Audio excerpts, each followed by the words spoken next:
Howdy, all of you delicious people. I'm here today to review Avengers Endgame. So now we are here at this multiple hour film that I think I've seen 3 times. Like, I saw it once in theater and I cried at the end.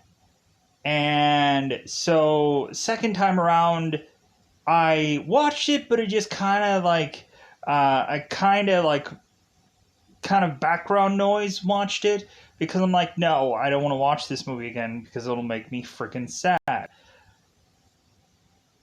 And so now I am here again watching this movie. And so how do I feel about Avengers Endgame? Well, one, for Avengers Endgame, there might be some things about this movie that a number of people probably hate. They could probably hate Fat Thor, Professor Hulk. You could probably hate how it feels, like, for me, example, that they're really kind of selling you hardcore on both Captain Marvel, like she's the best of the best, and like they're really selling that Ant-Man and Wasp movie. To where it's like, hey, you didn't watch that movie because it wasn't really all that great.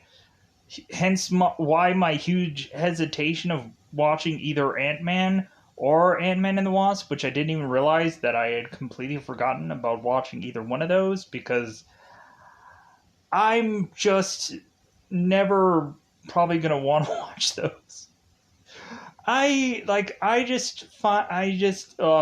It'll be interesting to see my review on either one of those films, much more so than Endgame. But here is the goofy thing. So we have Avengers Endgame, and they, of course, are to sell you on a number of films. They're to sell you on Guardians of the Galaxy, so check that out if you haven't. Thor: The Dark World, because F it, like they're going to sell you on that movie anyways, because you're going to have to watch all 20-some-odd movies of these anyways. You're going to get sold, of course, on Avengers, the original Avengers movie, because it's a massive callback to that. But there's also these like trinkets and these things that are also to lead to basically everything. Like, this movie will lead you to Spider-Man: Far From Home. It'll lead you to the Scarlet Witch series, the Falcon and Winter Soldier show, which eventually used to be called another title in second season. I'll leave that to if you want to watch that afterwards. It ties into the possible show of a person that may or may not die in this movie, let's just say. If you've probably seen this movie, you know exactly what I'm talking about. And plus also, a lot of this kind of leans into this person's newest show that is out right now. Spoilers for anybody that doesn't know how eventually all of this plays out. But I'm assuming this movie has been out for a while, so like I feel that I can eventually go and tiptoe my way in to just talk about whatever, and it would be okay. But yeah, so I love and hate this movie. I love this movie because, of course, like, it ties in every single frickin' MCU-eshed like thing, whether it's Sony or not, and so forth. But on top of that, I hate it, or like on the opposite spectrum, I hate it because it's always a freaking sad film. It's always a film that gets you on the edge of tears probably every possible time that you watch it. More than likely, there might be somebody who cries every single time they watch this film, or they might cry somewhere during it. I know for me, this is like my third time watching this film now, and while I was watching it like completely focused this time around, I couldn't help but like, God, don't cry in this freaking, like, don't cry this time around. Like, come on. Like, it's a sad movie, yes, but, like, don't do it. Like, I think the weird times of which that I did cry, this, like, I kind of got teary. I didn't, like, full on, like, because, like, it's funny how a movie like Interstellar does nothing for me, but a movie like an Avengers Endgame thing, like, you have invested so much in these characters, and then you have to go back into that same place, like recreating the same thing of you just going like, yeah, I've been so invested with all these characters, because that's always the thing. And so I got a little teary-eyed during like some spots, but it wasn't actually the big ending spot, and I was just like, okay, like, I can accept that part, and like, that part isn't an emotional moment, let's just say. But yeah, so this freaking show, this movie just jumbles all over the gosh darn place, and so we're hopefully not going to waste any more of your time going on and just going into it. So with that said, like, there's stuff in this movie that is to also like tie in the ending of Infinity War, and so when you go into this movie, you're still realizing that there were certain people that did not get covered in Infinity War that are to be more focused upon this film. So with that said, let's just go into spoilers, because this is gonna take a while, and I hope that I can get all of this out. Because yeah, this is a big, massive movie, so let's bigly and massively go into spoiler time, because I think it's about that time. Like, I don't have, like, I can go on for a million years possibly about this movie, but I also don't want to. Because, like, let me know in the comments below how you felt about Avengers Endgame. Let me know about certain scenes. You could probably go through every bit of thing of which when eventually I go through all this and just be like, oh yeah, I hated that one XYZ scene, or this did not make sense. Here's the thing that honestly doesn't make sense to me. When you see a certain Guardian character at the very end of this movie, we have said person wearing a shirt where he should not be.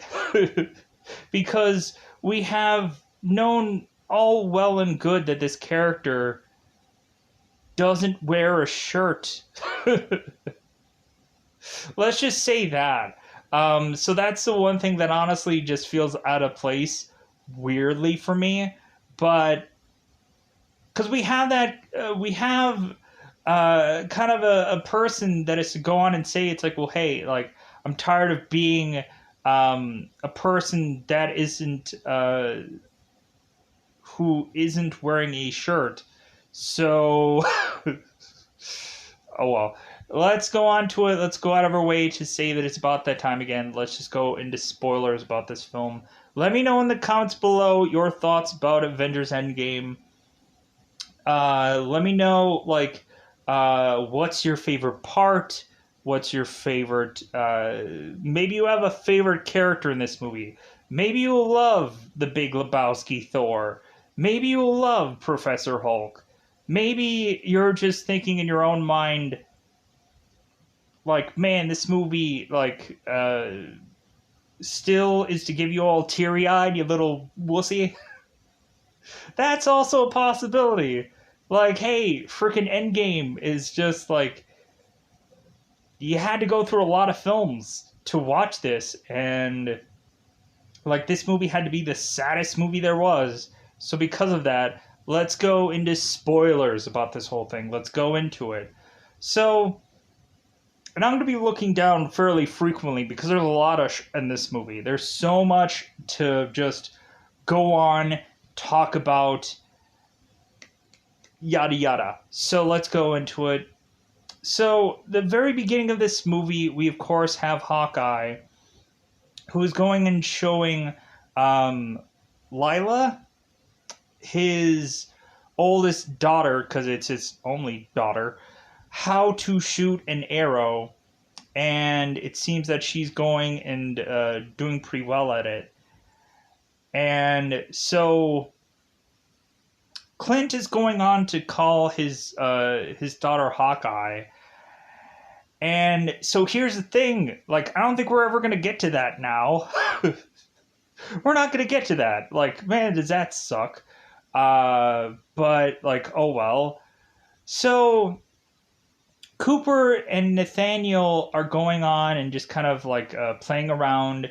And so Laura, of course, is mentioning about putting mayonnaise on a hot dog. And of course, Lila's asking Clint, it's like, well, why would you put mayonnaise on a hot dog? And he's like, I don't know, like mustard for me. So all of a sudden, we end up, of course, having Hawkeye's family completely vanish because of the snap, because of Infinity War. So cue us now having a good chunk of time passing here, where we, of course, have Iron Man and Nebula on, I believe, the Milano. And so Iron Man is to mention that he is, I think, to have an infection on him. And really, it's going to take them forever to eventually get a thing of fuel for this Milano ship, and that more than likely they're just gonna have to drift off into space. And so Iron Man is, of course, or Tony is giving a message into his helmet that he has done numerous times before to Pepper, to eventually have this again be his last possible message that he's going to give Pepper if he hasn't done this numerous times by now. So we have Tony, we have Nebula going and playing like this little paper football like thing. And so Nebula, of course, is to beat Tony at it. And he's like, hey, you won. Good for you. She's like, yeah, I won. Because so eventually Tony is to think all is lost, and he decides to go on and just drift off because it seems like they're also going to possibly lose oxygen soon also.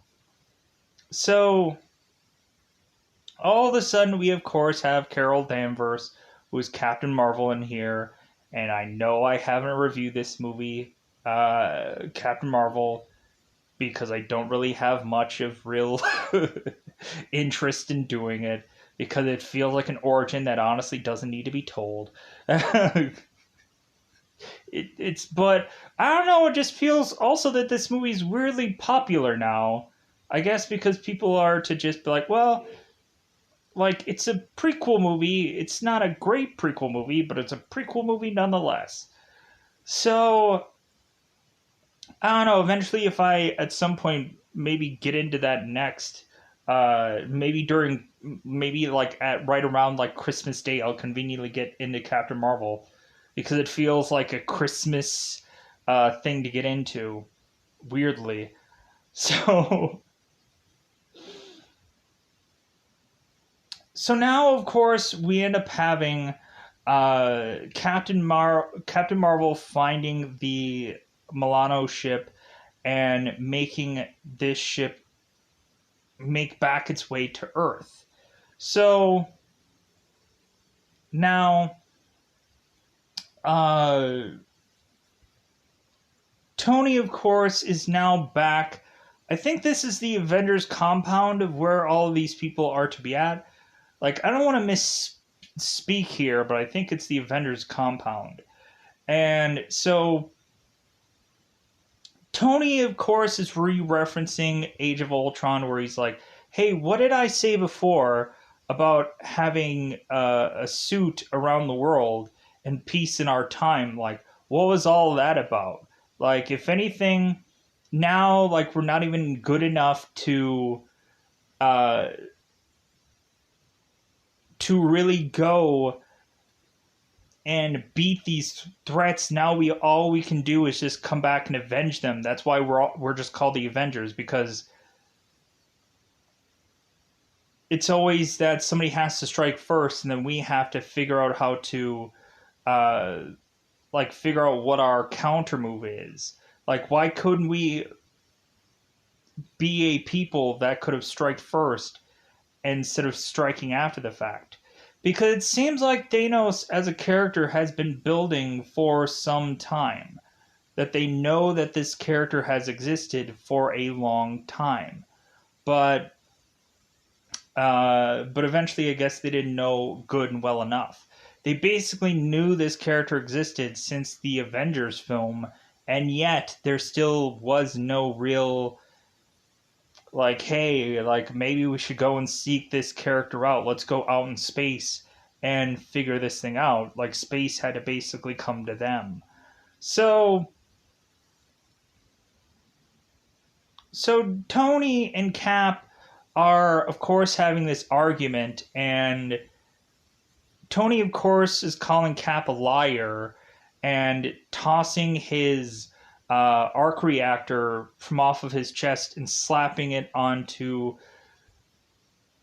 Cap's hand and saying, "Oh yeah, you go and find him, and you go and hide, and you try to go after him again, and see how that works out for you." So we of course have everybody arguing, and we of course have everybody just kind of feeling, of course, very just like they have all realized that they have all lost. They've all lost something. And so there seems to be no real plan besides figuring out where Thanos is now, to hope that they can reverse this whole thing by finding Thanos and hoping that they can go and get the gauntlet from him with all the stones on it and snap everybody back to reverse his process. But they don't exactly know where he is. But Nebula, of course, luckily is to know. Because Nebula was to ask Thanos, when all is said and done, where was Thanos to go? And so Thanos was to mention something about the garden. And so they're like, okay, so where is that? And so they, of course, head there. And so we, of course, end up seeing a scarecrow-esque variation of Thanos' armor that has kind of just been rusting away for a number of time. And because Thanos is to no longer needed, his battle has already won. So Thanos is to go on and tend some of his things of plant life and whatever, to have us find out this character is a character that has turned into a heavily scarred and beaten up like Thanos. And so we have, of course, this time around, because all the characters that we end up seeing in the spot where Tony is kind of arguing with everybody, and Captain Marvel, of course, saying like, well, I'm going to go after him because like I'm the only real one here who hasn't fought him yet. So like I'm going to go in there. I'm going to easily take this gauntlet from him. And so Thor is testing her with the Stormbreaker, and she doesn't flinch. So he's like, I like her. So we now have Rocket go and take everybody he can onto this ship. And of course he ends up asking like, well, hey, who hasn't been to space, and don't throw up in my ship if you haven't. So they go on, they make it to the garden, and again, Thanos is tending his fields and so on and so forth. So we have, of course, Rhodey, who appears first, then Hulkbuster, then Captain Marvel to go and kind of choke out Thanos. And so we also have, of course, Thor coming in, chopping off his hand, and then now they are to have Thanos explain that all of the Infinity Stones are now gone. That he went and used the Gauntlet to destroy the stones. He used the stones to destroy them. He used the stones to destroy the stones, is what I'm saying here.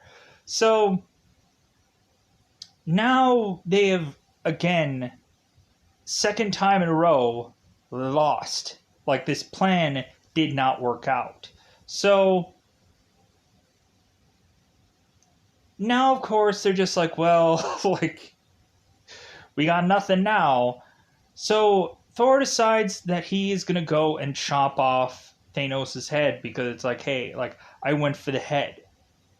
Because, like, it's a good thing that, because everybody, like, complained heavily about Infinity War because Thanos didn't go for the head. There's a number of times where I'm sure in a What If series that they could have covered this, but I think Endgame kind of cut them to that, where it's just like, no, like they covered it here. So now they're like, hey, you shouldn't have killed him. We could have like gotten answers from him. It's like, well, what real answers could we get? Like, this whole quest is a failure again. So, like, what's the next plan? What's the new thing? And so it takes them 5 years later to go on and figure that out. So Captain America, of course, is in a support group. And we, of course, have one guy mentioning that he was to go and have some dinner with, I think, a friend of his, and, or an old, like, whatever, yeah. And so both of them ended up crying at some point during dinner, kind of reminiscing about old times with old people that they eventually had lost. And so Cap is trying to tell these people, it's like, well, hey, when I went and got frozen in 45, like, I eventually had to come back to a world I wasn't familiar with and figure out a way to move on. So, like, it kind of makes Captain America like the perfect person to be a support group person because he has massively lost uh, like everyone in his life. Like, we could have almost had maybe Hawkeye like be put in this spot, and I don't think that it would have worked out all that well because he had lost his whole family. And so yeah, I think it just would not have, like, I wonder if there was some kind of like rough draft where that's possibly what Hawkeye was doing, and they're like, oh, no, let's actually have him go and murder a bunch of people. So now, so Cap is telling everybody to move on. And so, speaking of moving on, we end up having a return of Ant-Man. We have this bizarre scenario where the Quantum Realm van is to, of course, have Scott Lang come back out of it simply because of some rats. Some weird rats who accidentally hit some button and coincidentally shoot back out the Ant-Man for him to eventually desperately see some camera and have a sign that says help for a security guy to go and get him out of that locked area. So Scott Lang, of course, is to be oblivious of what is really, like, how much time has passed, what has gone on, a number of things. So he's going and immediately going through the like, I want to say it's like uh the blip memorial or the infinity snapping memorial. I don't know what exactly this thing is called, but there seems to be this huge, massive, like, memorial wall of things of everyone who has gone missing. And so now Scott is looking for Cassie on there, and instead he finds himself. So we have Scott making his way through his old place and asking one of these kids, like, well, hey, like, what had happened here? And the kid is to, like, I guess not really understand what Scott means, and so he walks off. So Scott, of course, is to find Cassie, who, of course, or Peanut, who is a much older kid, 5 years of span of time. And here's the funny thing: supposedly, this character from this movie is probably going to get recasted as somebody else. As if we didn't have enough problems trying to figure out who people are in these things, or XYZ time has passed. Like, now they're just trying to confuse the heck out of us and just make us think, oh, well, is that so and so person? Sure, like the new recasted variation of them. So Scott knocks on the door to be greeted with Cassie crying, and he's like, "You're so old. You're all grown up now." So, and it's so nice to have that kind of like moment where Cassie is to get her father back because he's been gone for seemingly 5 years. So now, cue us, of course, having Black Widow, Nat going and talking to a number of people, talking to Rocket, who's kind of on his side of his world, Captain Marvel's on some numerous planet kind of quest, venture, whatever.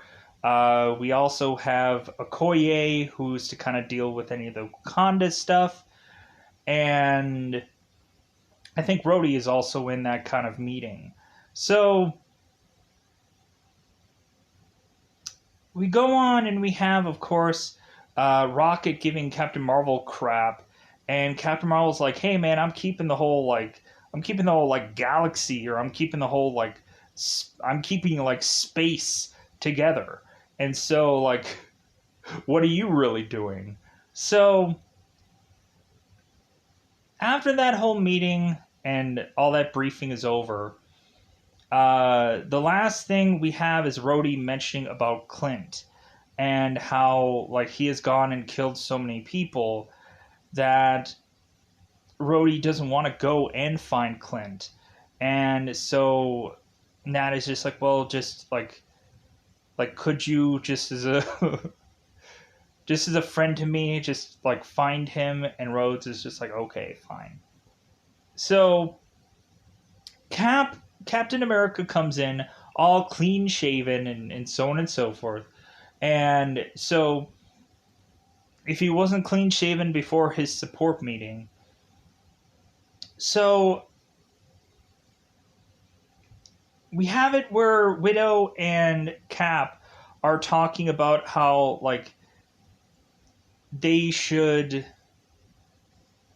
get back to their lives, and how Black Widow is so tempted to hit Captain America with a peanut butter and jelly sandwich.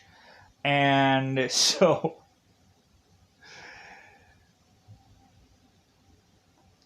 yeah, so we of course have also Natasha also, like, losing her blonde hair from Infinity War, and now it's coming to these, like, weird, like, blonde highlights.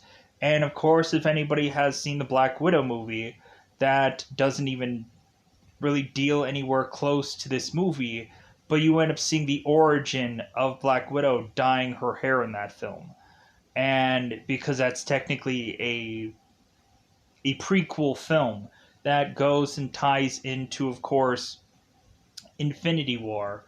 It's a tie into Infinity War, not Endgame. So now you have to just kind of find that jumbled mess of going into Black Widow right after Civil War and Infinity War. So, like, pushing forward, we have, of course, Scott Lang going to the intercom of this Avengers compound and saying, like, hey, like, you guys should remember me, right? I was the big guy. like, you guys should know who I am, right? Like, I was stuck in the quantum realm, and Captain is to say, it's like, well, is this an old message? And Widow's like, no. So Lang comes and appears and is to tell them about the quantum realm, how this might have been like 5 years for them, but it was like 5 hours for Lang, and that he went back and he was to supposedly be retrieved by Hope, who now he realizes is gone, but he's like, yeah, so I've lost some things, but now I have this grandmaster plan of how to get it all back. Because Ant-Man, of course, wants to use the quantum realm to figure out how to do this time heist, or time travel, or whatever. Where now we have to have all the pop culture references of Back to the Future and any number of, like, the Time Machine and any other time movie that we have ever gone on and mentioned here. So, now, Ant-Man, of course, is to have this master plan of using, weirdly, the quantum realm as a way of time traveling. Weirdly, I don't know why we have this now. And so, and I wonder if they're ever going to reuse that in another film. Because we have, like, I think a quantum realm thing coming up for maybe Ant-Man 3. I don't know. I'm not sure about that yet. So, now transition to Tony Stark at his cabin in the woods, where, of course, he is to have his little Morgan H. Stark, his little girl, because, again, 5 years has passed here, and so he has gone on to, of course, I'm assuming, marrying Potts and potsing up a little kid called Morgan. So we have, of course, Morgan with the rescue helmet on, and so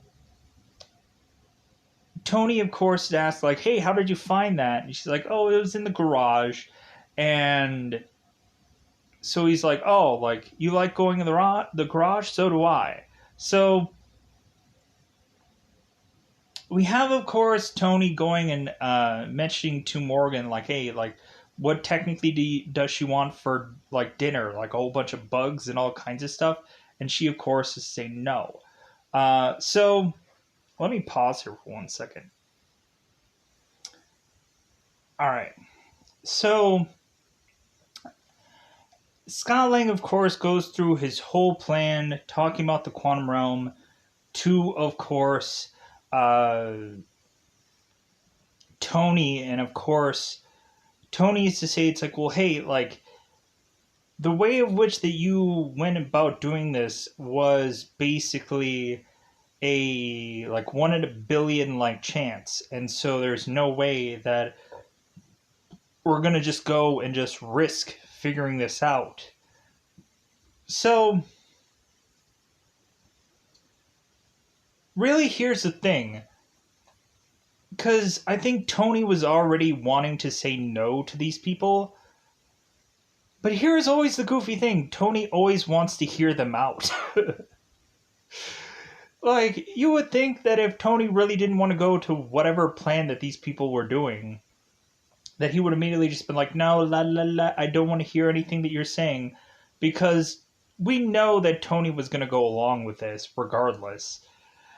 And so Tony, of course, is to hear out, of course, Cap and Nat, who mentioned that, like, hey, we can go and get a second chance here.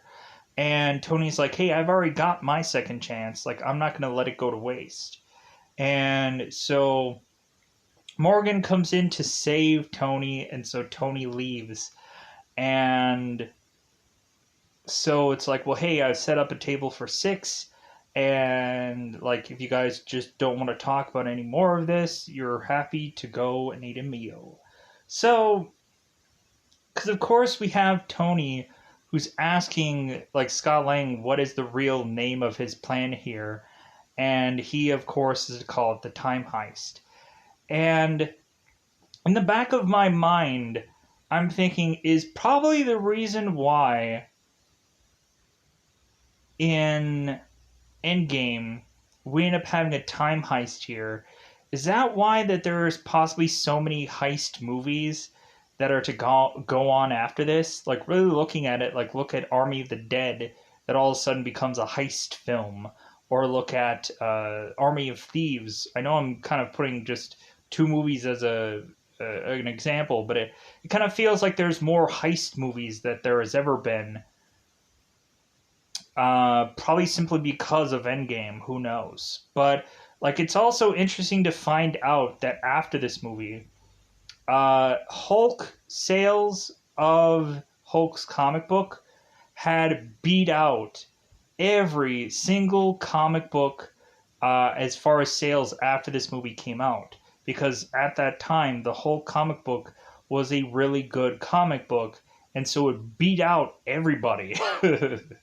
Like, even Batman, which always seems to be an impossible task, Hulk did that for a short amount of time, making history as just like, hey, one character that wasn't Batman had beaten out Batman in sales for comic books after this thing. Like, there was like an explosion of all kinds of things that became massively popular after this movie came out, because of course it did.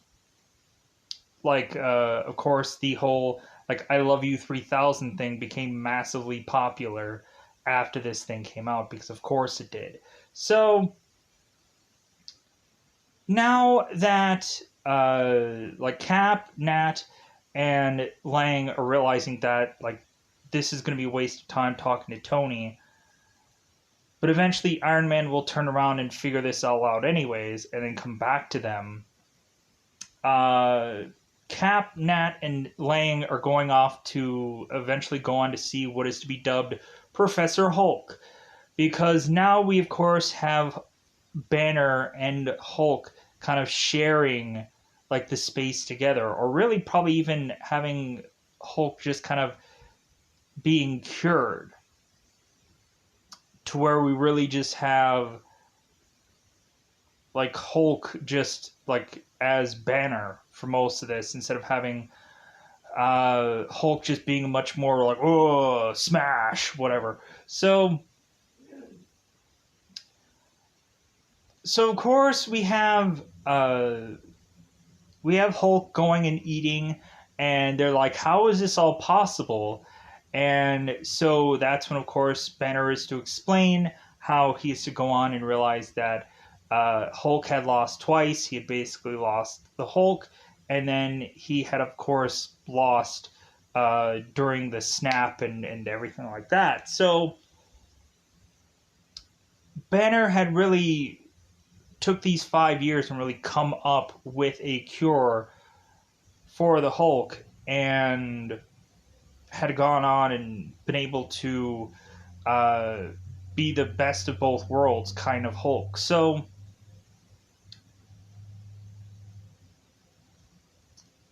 what ends up happening is Hulk all of a sudden is have a number of kids that all want Hulk's picture, and so Lang is to hold the camera and just be like, okay, like, say cheese, and so all of a sudden, like, Scott is like, hey, I'm Ant-Man, and the kids are like, I don't care. It's like, your movie didn't sell all that well. Your first film, like, I don't know about your second movie, but like, your first one, like, really didn't sell all that well. And so Lang is just like, wow, and so, like, Lang is just kind of like ticked off at this point of like, oh, just take the camera, just take it. I don't care. So now we go back to Iron Man, who of course is to put his little girl Morgan to bed, and is to then go ahead and figure out the whole quantum realm time travel thing. And of course, he is to figure this whole thing out. And so now he ends up going and cussing, and Morgan is to hear this, and she is to cuss. And so Tony is to say, hey, don't say that word. Like, your mother owns that word, and so don't say that word. So now Tony is bribing Morgan, putting her back to bed, and is to tell Tony that she loves him 3000. And so, of course, Tony goes and now talks to Potts about, like, well, hey, she loves me 3000. You're just in the 800, 900 rung of things. And so Potts is like, like, I'm not going to be any more of these films. I don't even care. This is the last one I do. Whatever. Anyways, so she'll probably be in one of the Spider-Mans, right? Maybe? I don't know. Like, maybe, like, they'll have to have at least Happy, and that's probably about it, because another Spider-Man film is on the way. So, so now Tony is, of course, telling Potts that he figured out time travel, but he's asking Potts, is like, well, hey, like,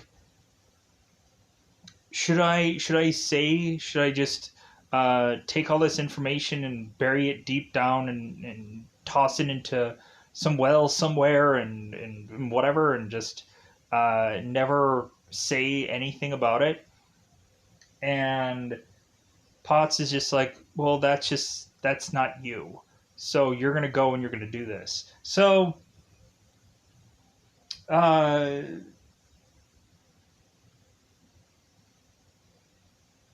so now, of course, since they don't have the Infinity Stone, like the Time Stone, like, what is their Grandmaster plan for time travel? And so Ant-Man, of course, is to show them the van, and so now they're trying to test this whole time travel thing, where Ant-Man is to now be like a baby, an elder, a number of just ages range for Lang, and so supposedly, like, some variation of him had crapped his pants for whatever reason. So now they're just like, hey, we figured it out. Barely. Hulk is just like, I don't even know what I'm doing here. And so Tony, of course, is to arrive in his car to come up with his timeline GPS. And it's to say, it's like, well, hey, like, did Ant-Man come back as baby? And Cap is just like, well, we're working the bugs out. So Tony is to figure out that Scott didn't go through time. Time went through him. So he rapidly aged differently because it just wasn't working all that well. And he come up with the way of which to approach this. So, as well as Tony is to re-give back Cap his shield and say, like, hey, like, my father was to give this to you, so, like, you're gonna use it. So now we have the spot where Ant-Man is eating the tacos, like, trying to eat the tacos. All of a sudden Rhodey arrives, Nebula arrives, Rocket arrives, and all of a sudden Ant-Man is to lose his tacos, but Hulk is to arrive to give him some tacos. Should have been a Taco Bell commercial somewhere in here. So now, since everybody is to technically know the plan, the whole thing of it is that Cap is going and talking to Tony and saying, like, well, hey, like, we should get the Avengers together, like, all the Avengers. getting the team back together. So that leads both Hulk and Rocket to go to Norway to go on and, of course, talk to a man that we would all call the God of Thunder or the God of Sparklers because Ragnarok. The God of Sparklers. Honor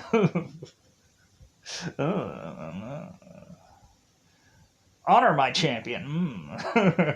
I can say Ragnarok stuff now because this has happened after Ragnarok, right? Am I wrong? Okay, my apologies. So Hulk goes off to goes with Rocket to take a truck of all things to Norway, where of course we are to see a much more heftier Thor. We find out that, of course, Thor is to really never go out of his place unless he is to need some kind of alcohol. Because Valkyrie is to tell Hulk about this and kind of like catch up because of the things that are to happen after Ragnarok. So now Hulk is to realize how bad Thor really is and head into his place anyways, to of course see him going and playing Fortnite with Korg and Meek, if I believe, from what I remember for their names. There's so much to remember here. So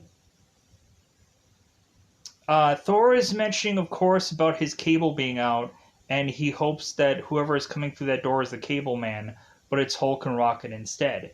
So we have, of course, now Korg playing Fortnite, and all of a sudden there's this same noob Master 64 guy who is to, of course, show up. And Thor, of course, is to like threaten him. It's like, hey, I'll find where you live and I'll rip off your arms and whatever, and I'll beat you with them. So eventually, of course, Hulk is to mention like, hey man, we're going after Thanos, and Thor's like, hey, don't say that name here, and like Thor is to like say that he killed Thanos. Like, why should he be scared of him? And so like, hey man, we're gonna go and we're gonna get back everything that we lost. So Thor, of course, is to only really be tempted to go back with them because they have beer where they're going. And so he's like, okay, great, I'll go because of beer. So now we transition to, of course, having Nat go and retrieving Ronin from Tokyo, which, of course, now that there are certain shows in line, I can now say what Ronin is actually technically doing here in Tokyo. It seems that Ronin is to be going after the tracksuit mafia and is to also go and kill some man who seems to resemble a guy from the Wolverine movie, which maybe there's kind of some mixture of things in there that maybe we might have this person have a much more prominent role in some kind of flashback somewhere, possibly, let's just say. So, but Ronin, of course, is to kill this man, and Nat is to arrive to see Ronin and tell him, hey, like, we're going to bring your family back to you. Like, we figured something out. And Hawkeye, of course, is saying, hey, don't give me hope. And Nat's like, well, I wish I could have given it to you sooner. Before he freaking, like, turned as, like, dark as he has. So, now that the gang's all back together, the gang's all here, now we, of course, having Ant-Man mention about test runs, and he wasted one of them by accident. And so we, of course, have Rhodey having that conundrum about baby Thanos, and why don't we just go back to when baby Thanos, like, was just in the crib, and, you know, just kind of, like, and they're like, no, like, we can't do that, because the character would actually have to exist for us to want to go after him. And so it's basically like we can't wipe out a thing that hasn't gone on to do certain events. Like, it's just, you can't do that. So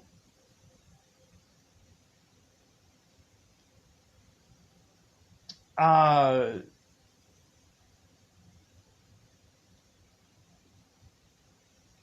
trying to think here where the good transition of something is. Oh, so what eventually happens is that Hawkeye is to volunteer himself to go on this test run to go and make his way back to where his family is to try and talk to them, but he doesn't have time. And so he ends up bringing back a glove to, and I want to also say the year of when this is to supposedly take place. Supposedly the current time is year 2023, which, like, then I kind of wonder, like, you would have to assume, so this Marvel movie is now, like, massively put itself in place in 2023, supposedly. So what were to happen in between those number of years, and are we going to get a animated series of things that is going to just say, like, hey, between that time, because, like, why wouldn't there be some kind of, like, prequel movies to cover those gaps of years? And that would be interesting. That would be cool to cover, like, pre-Endgame stuff. So, because technically we did that with Widow, with Black Widow. So now we have to, of course, go and rattle off all the Infinity Stones and where they all are. The first thing, Thor is, of course, up, if he's not dead. Because Thor is, like, sleeping, and they immediately think that he's dead, as they are, of course, to call him the Big Lebowski, because he looks like it. So Thor, of course, is to go on and tell you the plot of the Dark World.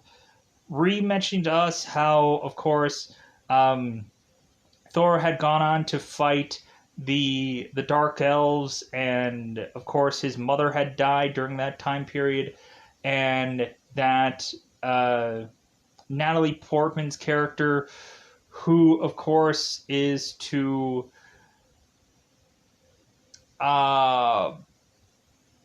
be lost on me right now. Yeah, out of all the things to remember, or out of all the things to forget, God, what is her name? Let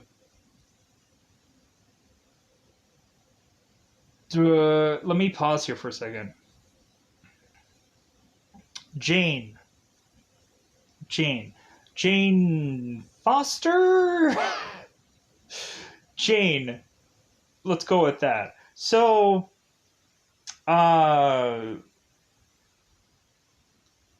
so we find out that Ether is actually the Reality Stone. And so I'm like, oh, okay, so now that we have Thor talking about that, and Thor is just kind of rattling on and on and on, to our Hulk is to go and just be like, hey, like, could we... So Tony is to, of course, grab Thor and just be like, okay, buddy, like, who's next? So Rocket, of course, is to go up and mention that Peter Quill was to go and try to retrieve the Power Stone at NORAD. I think they end up calling it NORAD, or they call it like NORAC, like, weirdly. Like, Thanos, I think, calls it NORAC at some point in time. So, and then, of course, we end up knowing that Nebula is to say that the Soul Stone is in Mjolnir. So they're going to go and get to that. So now, like, the other people are trying to figure out where exactly the Time Stone are. or the time stone is, and they're like, well, hey, like Doctor Strange should probably have the time stone, right? Like it should probably be roughly around that time, correct? And so Widow was just saying, well, hey, like, you know what? If we probably go back in time to when it was the first Avengers, uh, like time period, then like we should be able to have like a bunch of stones all in one place. So now we end up having it to where like we end up having a number of people go back into certain spots here. So now we have to, of course, cover all of the people who are to, of course, go back. As I'm kind of biding my time here. So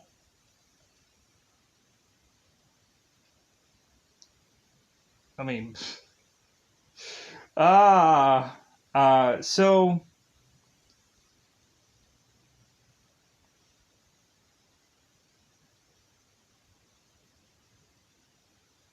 all right. So we of course have Cap, Hulk, Tony, and I think Lang all going back to the Avengers time and the first Avengers story. And now we have Hawkeye and Widow, who Hawkeye ends up having the Milano in his hand, and Rocket is saying like, "Hey, you better take care of that ship," and Hawkeye's like, "I'll take good enough care of it." So we also have Rhodes and Nebula going off to Morad, and we also, I think everything's covered there. So now, of course, we have Tony. Let's go with the Avengers 1 time period, guys, so I don't have to say this every time. We have them appear, of course, and Hulk is have to smash through certain kind of locations, certain places, and Hulk is to make his way to, of course, uh, Doctor Strange's kind of home away from home. But instead of finding Doctor Strange there, he ends up, of course, going and finding the Ancient One. And so Hulk is to now have to convince the Ancient One to give up her Infinity Stone. And we, of course, have the Ancient One just saying, like, well, hey, like, if you end up going and taking away this Infinity Stone, the world will, like, be spinning off on its own. And, like, so, like, you can't go and have me give you the Time Stone because Doctor Strange needs this time stone later on. And Hulk is just like, well, here's the thing. We're going to go and retake this time stone and put it right back to where it is. So, like, basically, you're really not giving up anything. You're just letting us borrow this to give it right back to you. And so, an Ancient One is like, well, I just don't think that I can do something like that. And so Banner is to break down that Strange had gone and given up his time stone to give to Thanos. And so the Ancient One is like, well, why did he do that? There must have been some kind of reason for him to do that. So the Ancient One is to, without question, give Banner this stone and just say, okay, go ahead and take it. So now we have both Tony and Ant-Man who are to make their way into the Stark Tower, seeing the wrapping up of the Avengers first film, and that Loki's dimension, I'll have that drink now. So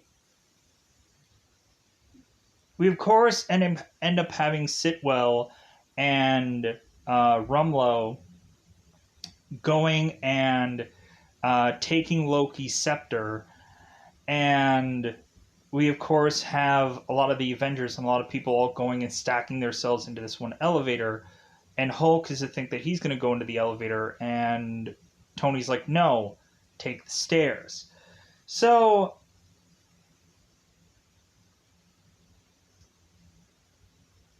we find out that Loki's scepter is, of course, to have the Mind Stone. Like, I had to figure that out too, because I'm like, what stone did Loki's scepter have? Because it's been a while since I've seen, like, Age of Ultron and whatever, so I had to refigure that out. I'm like, who had the Mind Stone at one point in time? So, now, of course, we have Cap going into the elevator to, of course, then get the Loki scepter from Sitwell and tell him Hail Hydra. To where Sitwell's like, okay, all right. Because these guys during this time period are to know, of course,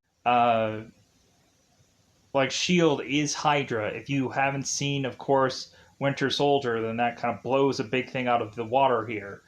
So we have, of course, the Tesseract being haggled over with here.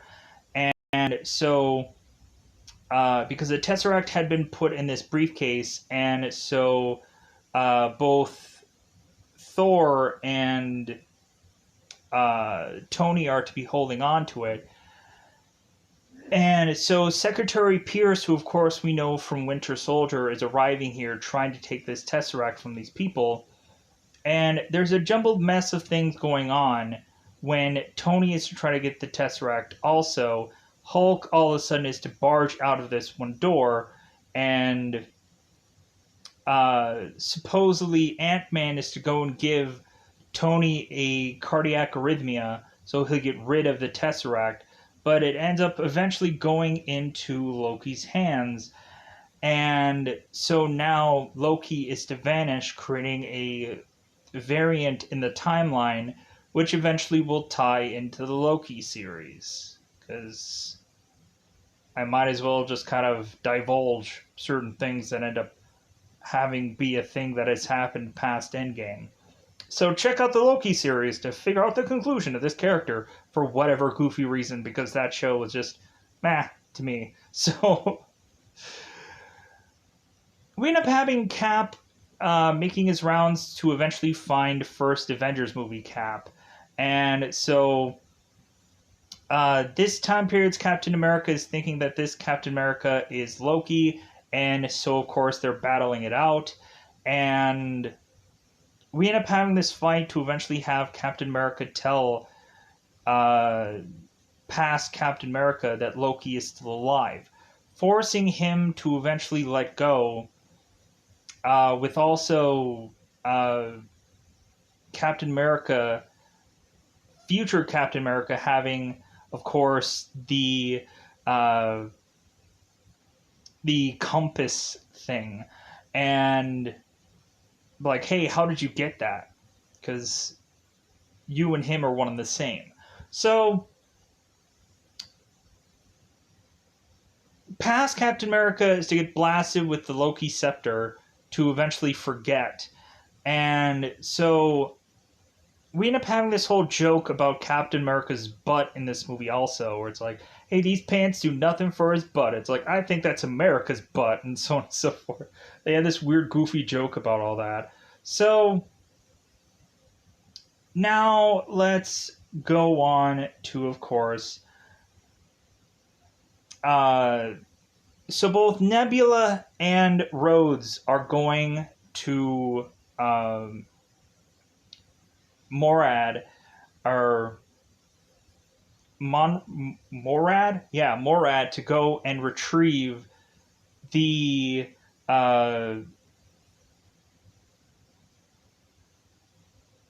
they're going and retrieving the Power Stone. So we of course have both Rhodes and Nebula witnessing Star-Lord dancing it out, hey, hey, da, da, da, da. And like Rhodes is like, this guy's a moron, this guy's an idiot. Nebula's like, yeah, he's an idiot now, but he'll probably still be an idiot later. So they end up knocking Peter out and going off to, of course, get the Infinity Stone. And Rhodes is to have Nebula hesitate because there might be some booby traps coming out of here, but there isn't. So now Nebula is to have her mechanical arm and grab this stone and have them get the heck out of there. So all of a sudden, they both, like, Rhodes is to have the stone and he leaves, but Nebula is to have some problems because now we figure out that both Nebulas during this time period are sharing a network of memory. And so all of a sudden, Thanos is to eventually be knowledgeable of this networking thing. And so they're going and they're holding up Nebula to showcase all of this knowledge and of the future. So so now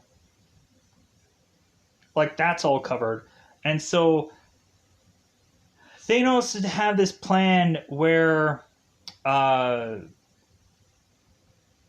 Nebula and Gamora are to go and find future Nebula and go and grab her and have both Nebulas fight it out, and then have Nebula try to tell Gamora like, well, hey, we're like we battle each other a lot, but we eventually end up becoming like real sisters, and like kind of like convincing her the right thing to do here. So let's transition back to Thor and him making his way to Asgard. And so both Rocket and Thor are making their way to Asgard, and like so Thor is like of course not wearing anywhere close to any of the clothes that he was wearing during the Dark World because it doesn't really matter. So Rocket, of course, is to tell Thor to get his head in the game. Like, he's not the only one that has lost everything. And so, like, because Rocket has lost all of the Guardians. So Rocket is to now go on and tell Thor, it's like, well, hey, like, you go and you talk to Jane and try to woo her or whatever, while I go and I get this like ether from out of her. And so instead, Thor is wanting to go and find himself beer instead, because he's to mention like, hey, yeah, like this place used to have all kinds of barrels of beer and whatever. And so Thor eventually is to bump into Frigga, which of course, if you had seen Thor the Dark World, you have realized that eventually Frigga is to die. Spoilers for any number of these movies because it all ties into one another. So Frigga is to immediately figure out that Thor, this is like future Thor, and like Thor is to make up all these kinds of lies, all these scars and all these whatever, and Frigga is to tell Thor like, hey, eat a salad. Eat a salad there, buddy. But so Thor is to go on and talk to Frigga and is to try to tell her like her future, and Frigga's like, I don't want to know. Like, I don't want to know my future. And but kind of telling her that kind of tells her she's going to die soon. So Thor, of course, is to go and get Mjolnir before he leaves, because Rocket is to be running out, having Asgardian guards chase him. And so both Rocket and Thor are to go and leave and get out of here. So now Nebula, of course, is to see what young Nebula is seeing through her shared network. and now she's desperately going to some ship of hers to tell Natasha and Hawkeye that that of course Thanos knows. And all of a sudden we have the sanctuary ship going and taking Nebula's ship and just tractor beaming her into the ship, and that's when we get the whole kind of playing out of Nebula versus Nebula here. So now let's go back, of course, to Cap, Lang, Tony, who are now mentioning that, hey, like, we effed up. Like, we don't have the Tesseract now. And so, like, this sucks. So,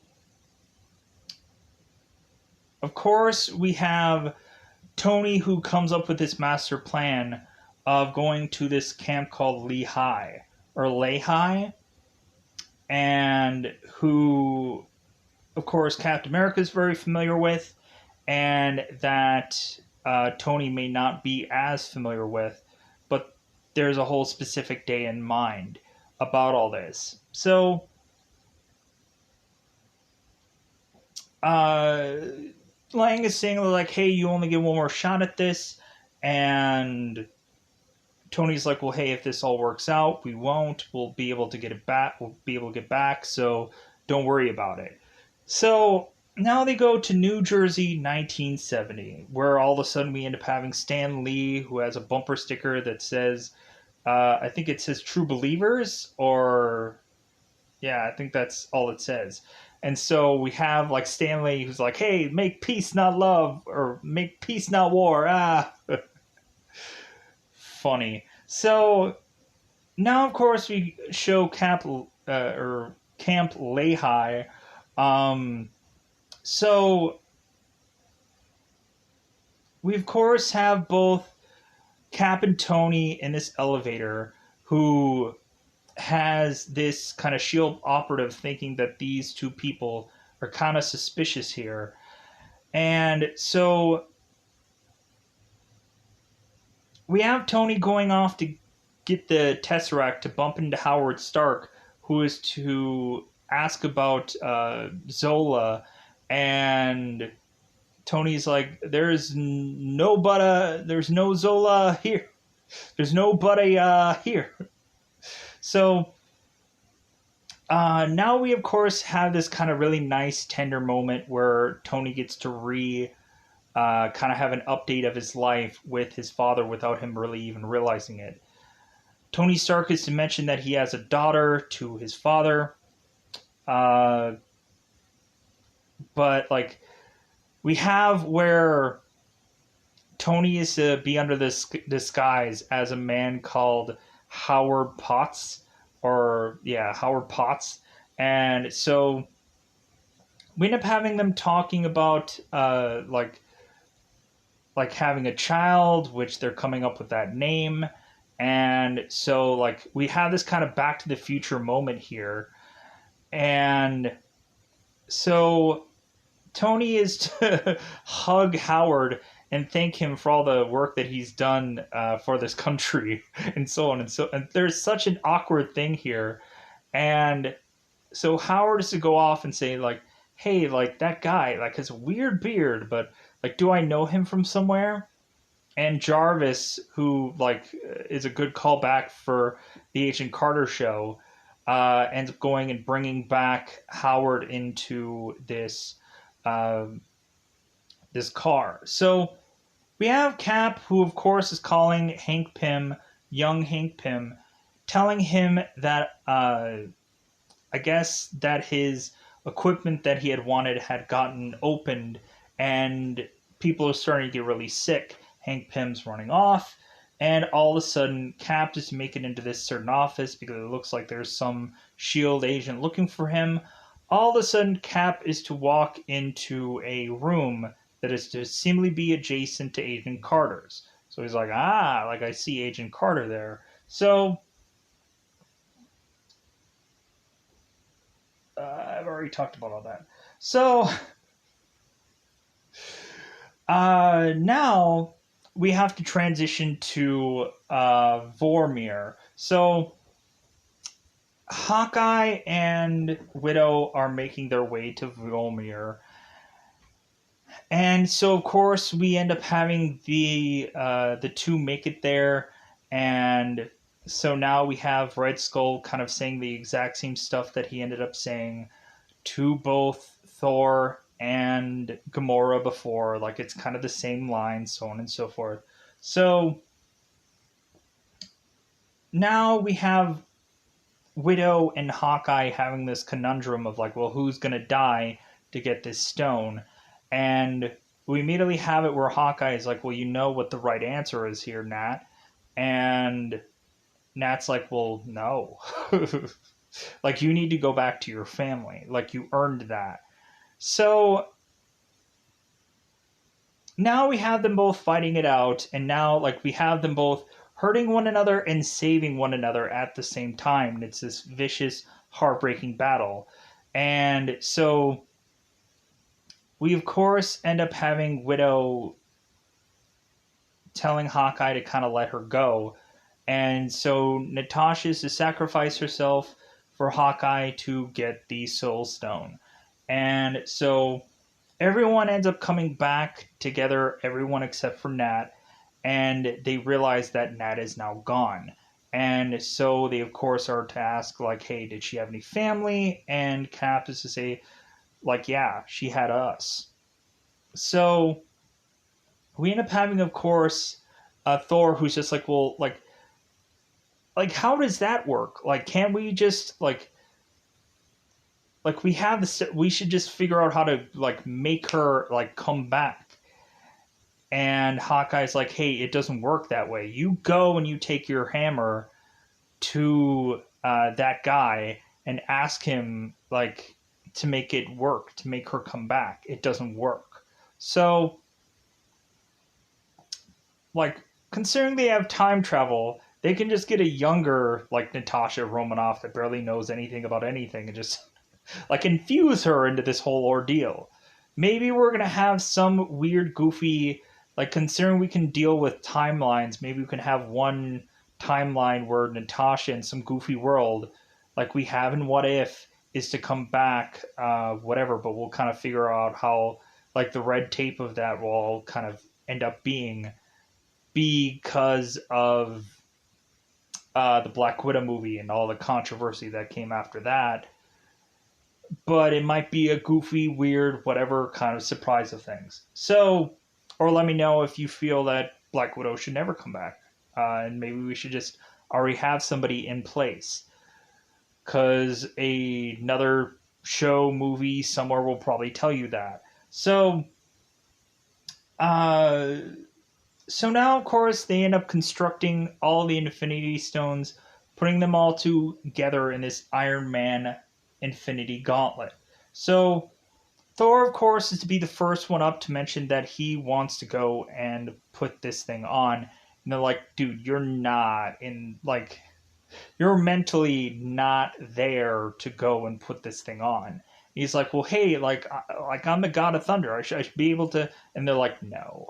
So everybody is starting to think of who should be able to put this on. And Hulk is like, well, like, this is to mostly be like a gamma ray kind of a thing. So, like, I'm built for this. Like, I was born for this.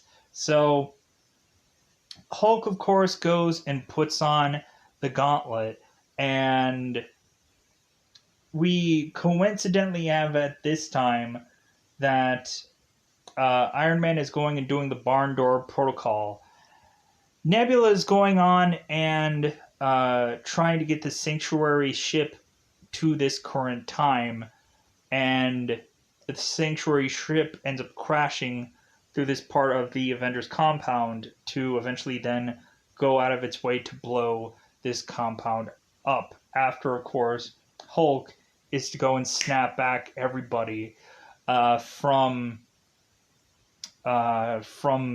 like their past.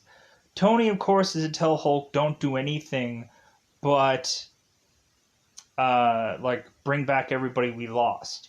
Like, don't do anything else because that'll hugely affect the timeline. And I'm kind of curious, maybe if Hulk, like during that time, like he could have probably done any number of things, which could lead a whole new story of things. So we'll figure that out somewhere eventually down the road. So now we have the Sanctuary ship in 2023. So, uh, all of a sudden, Laura is to call Hawkeye. Hawkeye is to get very emotional because he realizes that his wife is back. Uh, excuse me. But that all leads to, of course, having the Avengers compound uh, getting annihilated and having everybody just getting buried in rubble.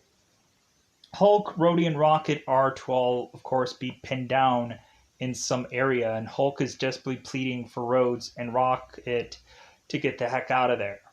And they really can't. So they're calling out for anybody. Ant-Man, of course, is the only one to be able to hear them, and so eventually he goes out there to get big to retrieve all of these guys so that way they can be safe. So Hawkeye eventually is to find the Gauntlet out of all the rubble, but he is also to find some outriders, like who is to basically be the uh, the Thanos army here. But we do have a mixture of like the outriders, and we have like the Chitauri here. We have a number of like armied things that, of course, Thanos is to have from any number of things, like a big, massive Black Order army, whatever. So, uh, all right. So now we, of course, have Gamora going and talking to future Nebula and being convinced to help, of course, Nebula to fight against Thanos and whoever.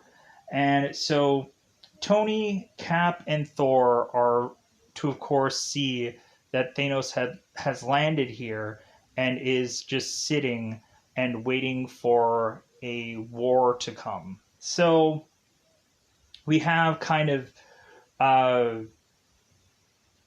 we have, of course, like Tony asking, like, "Hey, like, what has he been doing? Like, he's just been sitting there. He's just been waiting."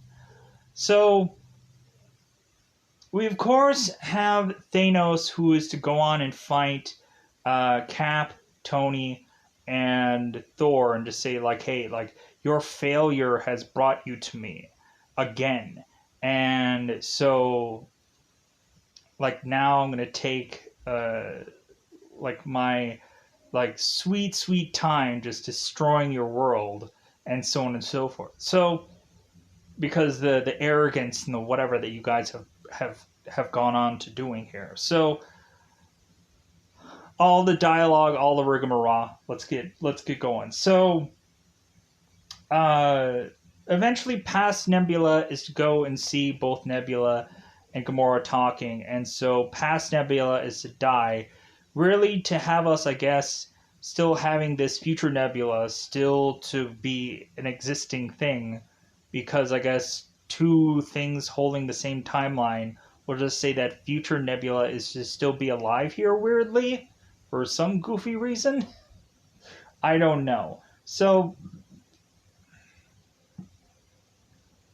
let's go back to the Thor fight. So Thor and Tony or Iron Man are combining their powers, and it's actually a pretty cool sight here where they're kind of like mixing it up here.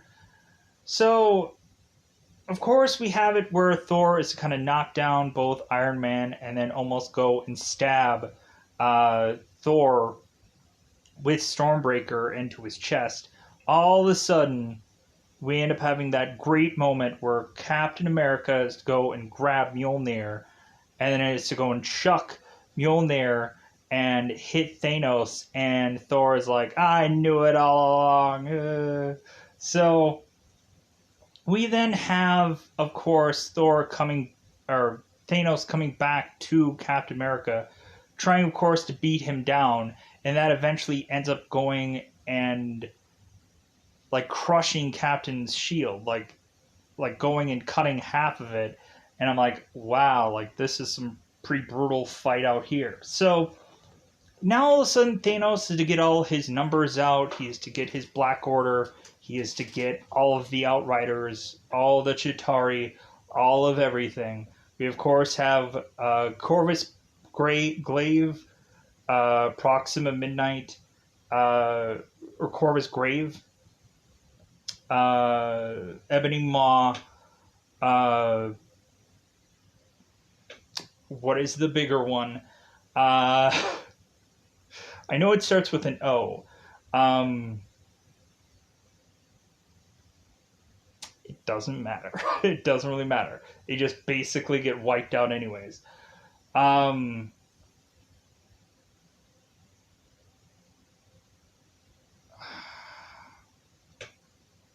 let me reset here also. So, uh,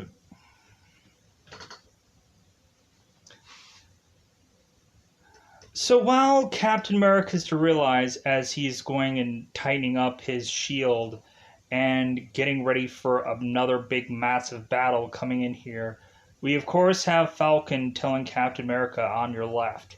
And here's another moment where eventually all the people will get emotional. Um, and so everyone is to appear now. Like we have, of course, first Black Panther, who shows up with all Wakanda people. We then have then Falcon, and then we have all of Doctor Strange and all the Guardians from Titan.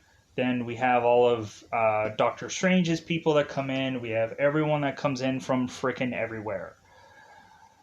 All the Avengers, all of everybody. So now Spider-Man is to go and find Iron Man and to hug him and say like that. Doctor Strange just says like, "Hey, it's been 5 years," and Starkus need us, and so like we just came back, and so on and so forth.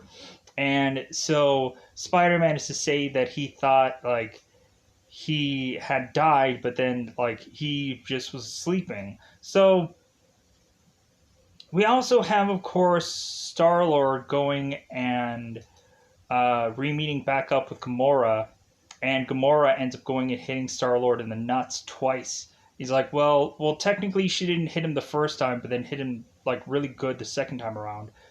So Gamora is to say to Nebula, it's like, this guy? And it's like, well, it's either that or a talking tree. So now that they have the Infinity Gauntlet and they have that, they now have to figure out how to get rid of it. And so Ant-Man is to say, it's like, well, like I still have a time traveling machine, which is technically the van. And so let's go and let's have me go and start up this van and use this thing to get this gauntlet out of here. So Tony is of course going and talking to Strange and asking him, it's like, well, hey, well, like, is that one moment, is that coming up? And Doctor Strange is like, well, I can't say that or it won't happen. So Clint has the Iron Man gauntlet. So Clint is to have this, and then he transitions it to Black Panther. Then Scarlet, of course, is beating up Thanos. Thanos doesn't even know who the Scarlet Witch is, and Scarlet is to say that she has lost everything because of Thanos. And Thanos is like, I don't even know who you are. So Black Panther goes and transitions this gauntlet onto Spider-Man, and then Spider-Man goes and is to eventually just kind of be outnumbered. And so Captain America is going and swinging the Mjolnir, which brings us to Spider-Man then finding rescue, then finding Valkyrie's horse, and then we end up, of course, having Captain Marvel coming in, just like the Thor moment from before, and blowing up the Sanctuary ship, because the Sanctuary ship was going and blasting everywhere. So now all of a sudden we of course have Spider-Man, who has the Gauntlet, and he of course is to give it up to Captain Marvel. And then like this is just easily saying this is when all of the women come in. We have Rescue, we have Wasp, we have Shuri, we have Gamora. Everybody just comes on in and is to have this battling out moment. Okoye is to come in here, so on, so forth. Scarlet Witch, whatever. So Captain Marvel is trying to make her way to the Ant-Man van to have Thanos just go and blow that up. So, uh, so now we just have it again where Iron Man, Captain America, and Thor are again fighting Thanos, bringing it back to the original three who were fighting here. So then when Thanos kind of goes and takes them all out, we then have, of course, Thanos, who is to go and get the gauntlet, and Captain Marvel is trying to fight him, trying to fight this whole thing off, and Thanos ends up decking Captain Marvel also. So all of a sudden, that's when Doctor Strange is to go on and look at Tony and just be like, I'm going to give you the finger. I'm going to give you the finger. Which we evidently will call the finger. That's always what we have to say it. So, of course, that's when we have, of course, Thanos, who is to mention, like, I am inevitable. And so he is to snap, thinking that this whole thing is going to be over.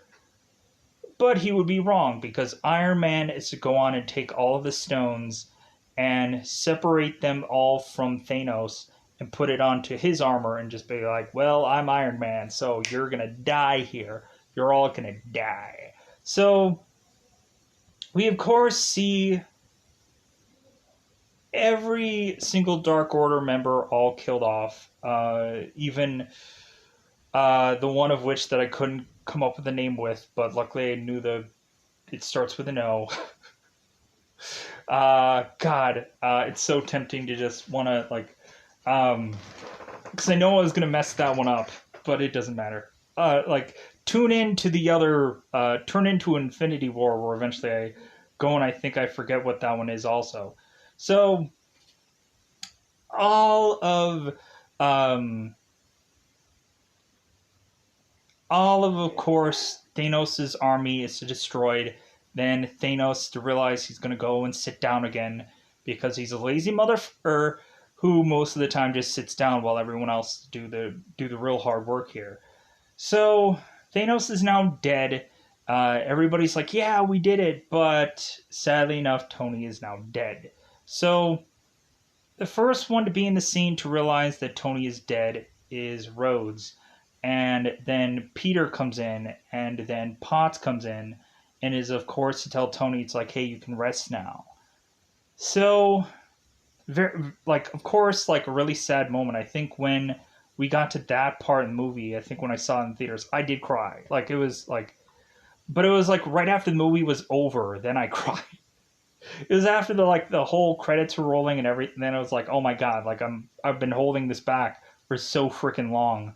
And then I cried during when we were leaving the theater, just because it was such an emotional moment. So now we transition to everybody getting back who they have lost. We have, of course, Hawkeye making it back home to go and be with his family, to eventually go off to do the Hawkeye show. We have, of course, Peter making his way back to school to eventually go and see Ned, and they're kind of hugging it out. So we have, of course, Wakanda, who's going off and celebrating, shooting rockets and all kinds of stuff, and fireworks, rockets. So then we, of course, have Tony's last message, who he had kind of had a contingency plan just in case this thing was not going to end up the way it was having him to want to think that it was going to end up, which was like a nice little thing. So We, of course, have Tony telling Morgan that he loves her 3000. And so then, cue, of course, us having Tony's technical funeral in this movie, where we just have the arc reactor floating into this lake where everyone is to, of course, be there. We have Drax, who's really wearing a shirt which he normally doesn't. Uh, we end up having, of course, the kid from Iron Man 3 is to appear that you wouldn't even know it's the kid from Iron Man 3. And it was like, who's that kid? Um, we have Fury showing up, Captain Marvel's in the background, and like we have, of course, Aunt May there, Peter there, everyone is to basically be there that has had some kind of connection one way or the other with Iron Man. None of his villains showed up because, of course, they wouldn't, because most of them are dead or whatever. So, anyways, so we have it where Hawkeye is, of course, talking to the Scarlet Witch, which, like, I'm not even bothering calling her technically Wanda right now because technically she doesn't get the Scarlet Witch name until she eventually goes on to actually be in her actual show. Spoilers for that. She doesn't get that name here, but they just keep calling her Wanda, but it's whatever. So I don't think they really call her much of anything. So Hawkeye is to go on and say that he wishes that he can go and talk to Natalie and tell her that they had won. And Wanda is to say to Hawkeye, it's like, well, she knows. Like, of course, like the people that uh, Wanda are to have lost also know. So, um, so now, of course, we have Happy going and talking to Morgan, and so, of course, we have Happy talking to Morgan and asking, like, hey, like, do you want anything? And Morgan is like, well, I want some cheeseburgers. And Happy, of course, is like, well, yeah, like, of course you want cheeseburgers because your dad is to like cheeseburgers. Let me pause here for a second. All right. That's what happens when you have a really long review here. You have to pause numerous times. Anyways, so Thor, of course, is now talking to Valkyrie, and Valkyrie is now mentioned like, well, hey, like, what are you, like, what are we gonna do next here? Like, who's gonna like? Are you gonna finally be the king of Norway? And Thor here says like, be like, no, like I don't think I ever was supposed to be king, so I'm not going to. So basically, I'm going to leave that up to you, Your Highness, that you're going to be like the person who is to be like the boss in charge here, because technically you've been doing that anyways.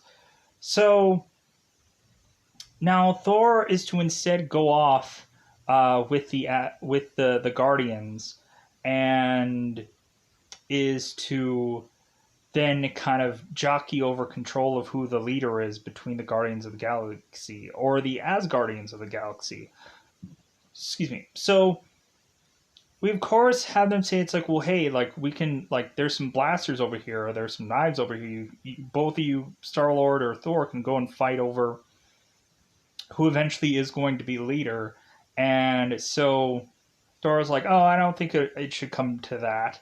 And so Peter is like, well, yeah, I don't think it should come to that either. Because, like, we obviously know who the leader is here, right? And Quill is like, it's me, right? And Thor is like, yeah, yeah. We obviously know. So now, of course, we have Captain America going into the portal. And so he goes off in the portal, supposedly to say, like, hey, like, come on back whenever you're ready because it's going to take you a while. And so all of a sudden, Cap technically does come back the old fashioned way by just reappearing at some part of where this portal was. And like he's been waiting there forever. So all of a sudden, Falcon is to find Cap there, and he is a much more older looking Captain America. So Cap, of course, is to go on and give Falcon the shield, which is going to, of course, lead off to Falcon and the Winter Soldier, and eventually that'll lead off to probably other seasons or whatever. Of course, I've seen that whole thing, so I know how that ends up. So, eventually, of course, we have Cap who's like, hey, try it on. And so Falcon, of course, is say it's like, well, it feels like someone else. And Cap's like, no, it isn't. As Bucky is to give that kind of nod, just like, hey, man, it's okay. Go ahead and take the shield. Where eventually we go on to Falcon and Winter Soldier, and there's still that kind of fight over that shield. So now I think this movie is to be all good and wrapped up, because Falcon is to go and ask Cap. It's like, well, hey, like, where have you been all this time? And Cap is to say, it's like, well, I went on and had a life, a life that Tony wanted me to have. So we end up seeing a flashback of both Captain America and Peggy Carter, who I guess went on to get married and have kids and whatever.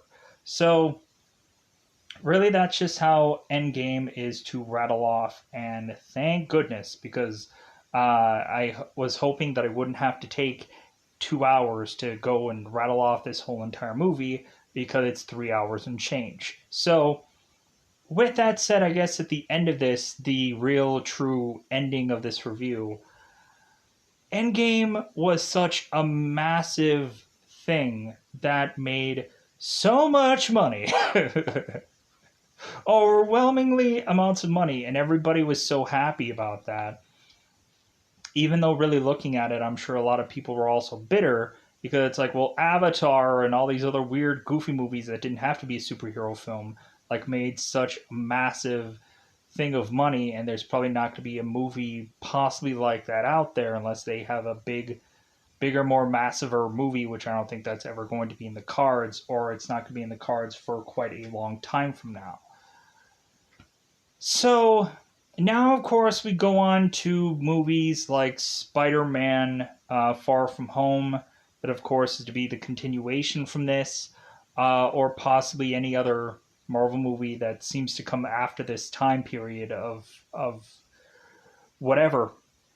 So that's probably going to be like Thor, Love and Thunder. That's probably going to be any number of things that are to eventually be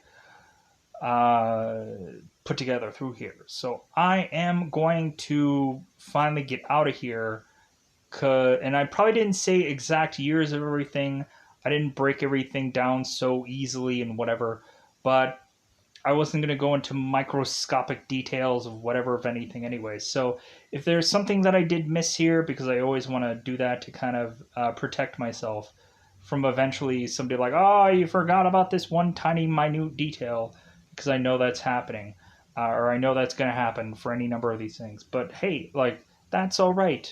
Like, freaking, like, this is the way of which that I review this, and plus I also heavily did it in, like, this kind of, like, bullet point, like, thing to help me try and get every bit of this 3-hour movie just kind of covered, so that way it doesn't feel like I'm scrambling throughout the whole thing either. But with that said, I'm going to get out of here. Thank you for otherwise watching this review. I don't think I really went into much of like me talking about this movie. It's Avengers Endgame. Like, it's basically the biggest and massivest, that's not even a word, biggest MCU like movie. So like, regardless of how, like, I would, like, if I completely 100% hated this movie, then it wouldn't matter, because really people will still see Endgame regardless, because they love this film. But luckily I have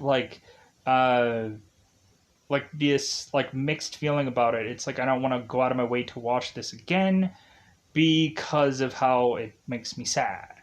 It's a sad film, because of course it does. You've had so much interest and so investment in so many of these characters to eventually watch them all, eventually one by one, fade away into the sunset, so to speak. So with that said, I'm going to get the heck out of here. Goodbye, everybody. Bye, everybody.